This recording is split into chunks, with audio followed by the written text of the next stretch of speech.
Public interest disclosure, Barnet Council. In the best interests of my family and others. Breaking news! Barnet Council's John Hooton allows a cover-up of child exploitation to avoid legal accountability. David Tatlow, Council Monitoring Officer, until 2019 incited a crime by encouraging Lead Lado and other organisations not to fulfil their role in this case as it could possibly lead to a court case.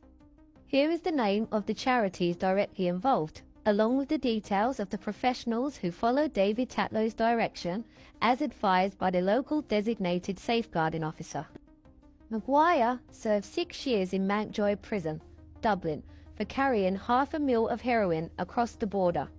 She was then released and within 2 years had a clean DBS to work as a family support worker with one of the biggest charities in Barnet. In December 2015, Maguire criminally exploited a 12-year-old girl, and the council and charities covered it up to avoid legal accountability, leaving the family to suffer neglect of services for 8 years, completely breaching all family members' human rights. In 2008, the following professionals named here had a multi-agency safeguarding meeting.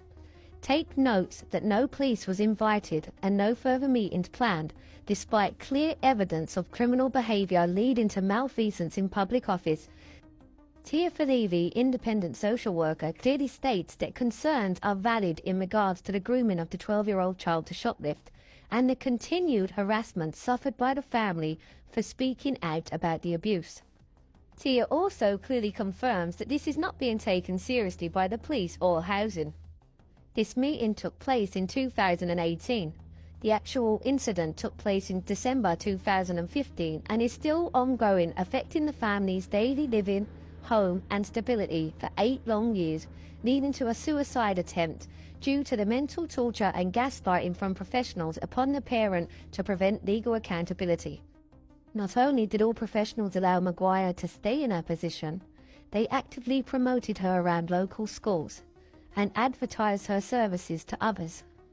After council members failing their duty of care, the parent decided to investigate herself and then found out that Barnet Council actually had custody of Maguire's child while serving 6 years in jail.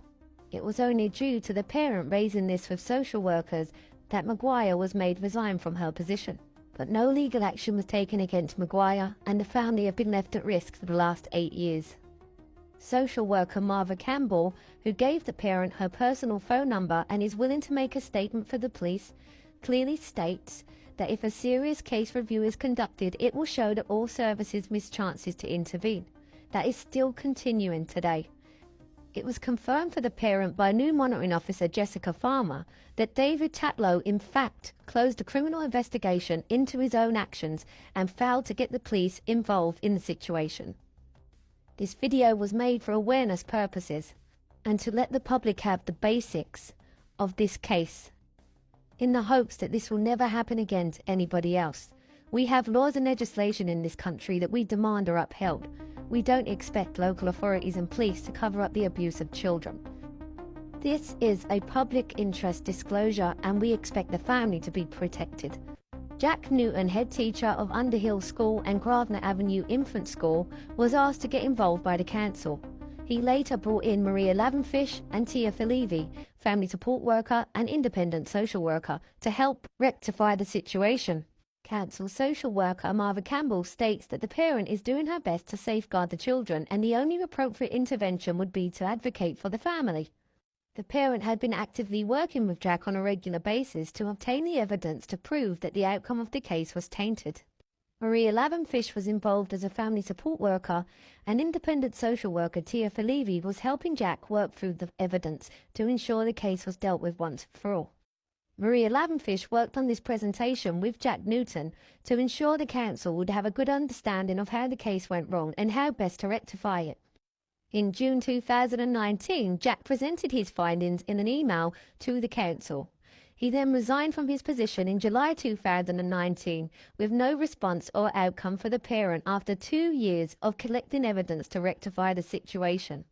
Katie Dawes, CEO of Art Against Knives, lied about numerous things in the original investigation and then repeated the same lies to Tia Falevi when she was re-investigating with Jack. Documents show that due to the amount of time taken to report the incident by professionals involved, serious evidence could have been lost. Katie Dorr proceeded with the intent to try and cover the situation up to prevent accountability for introducing the family to a family support worker who should never have had that position in the first place. Katie told 3 major lies during the investigation, trying to discredit the parent and mislead professionals into thinking things that was not true.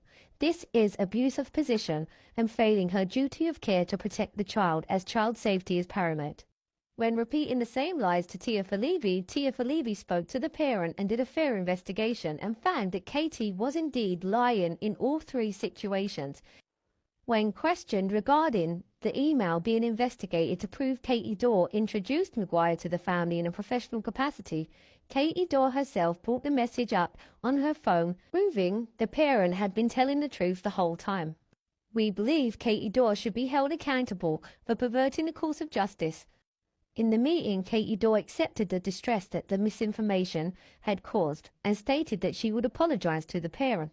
No apology was received, no police reports were made, and no fair investigation was conducted, meaning all professionals involved had failed their legal duty of care, leaving a family at risk of harm for 8 years. 8 years of neglect of services, a breach of human rights, a breach to the level of education received by the children, living in isolation, intimidation and fear, leading to a suicide attempt. All could have been avoided if the council and the police would have done fair investigations and upheld the law. Here is an email written by George Tazangari to Monitoring Officer David Tatlow, after George had been contacted by independent social worker Tia Falevi, making the following FOI request, after the local government ombudsman had made contact with the council regarding the situation. Tia wrote the email to Cara Morell, Sarah Past, George Tazangari, Adult Social Care Complaints, Children's Social Care Complaints and Information Manager. The email read as follows. Dear all, I have been looking into this case and I have a number of significant concerns regarding information that was initially provided to us, Children's Social Care, by Art Against Knives and Community Barnet. It is my view that this whole case needs to be reinvestigated, as the information given to the Ombudsman is not factual.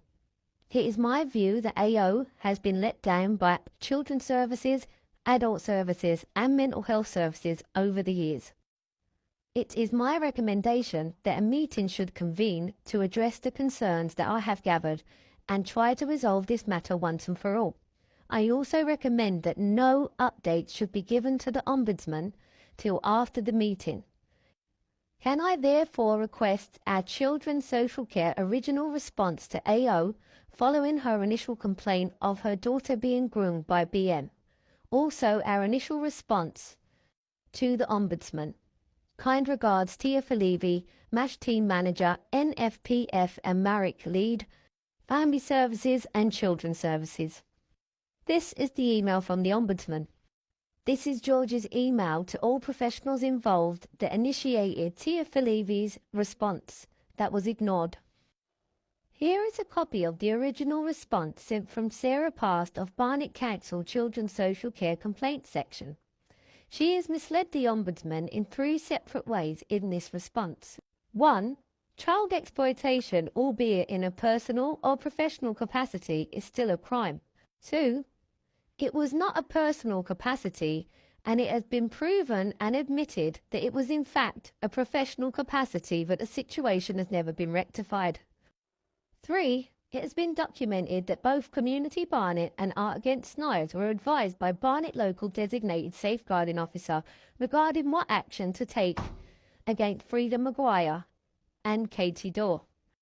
We would also like it known that the now leader of the council, Barry Rawlins, was in fact at the time the Safeguarding Officer for Community Barnet and followed the incitement of crime as advised by David Tatlow not to fulfil his role in this situation as it could lead to a court case, clearly perverting the course of justice to prevent legal accountability, also breaching the family's human rights to a fair investigation or trial, plus a complete neglect of services from the very people paid to protect, provide and uphold the law and legislation in our country, resulting in multi-agency gross misconduct to avoid legal accountability and a clear failure in their duty of care to protect the family, following the Victims Code of Ethics, the UN Convention on the Rights of the Child, and the Human Rights Act.